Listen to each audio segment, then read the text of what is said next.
যারা আইন শৃঙ্খলা অবনতি করবে তাদের কোনো অবস্থায় আমরা ছাড় দিব না। আমরা কোনো অবস্থায় তাদের ছাড় দিব না। আমরা কোনো অবস্থায় তাদের ছাড় দিব না। ভবিষ্যতে যদি তারা আবার চেষ্টা করে তাদের যে হাত এটা আমরা কিন্তু ভেঙে দিব। আইন শৃঙ্খলা যেন উন্নতি হয়, আপনারা আমাদের সহযোগিতা করবেন।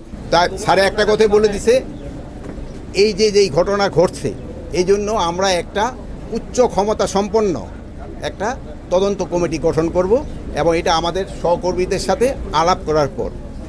দ্বিতীয় প্রশ্ন হলো, আইন শৃঙ্খলা কোনো অবস্থায় অবনতি হতে দেওয়া যাবে না। আমি আপনাদের সবাই সহযোগিতা চাচ্ছি।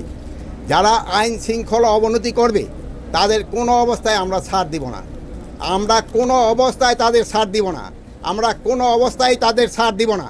ভবিষ্যতে যদি তারা আবার চেষ্টা করে তাদের যে হাত এটা আমরা কিন্তু ভেঙে দিব, এই যারা আইন শৃঙ্খলা অবনতি করতে চায়।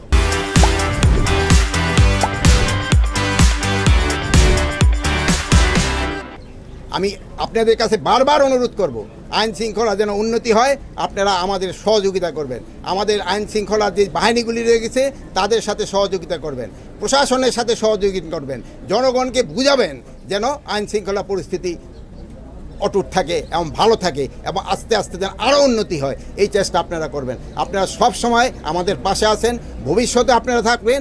আপনাদের এই সহযোগিতা আমি সব সময় কামনা করি। ভালো থাকেন। আল্লাহ হাফেজ।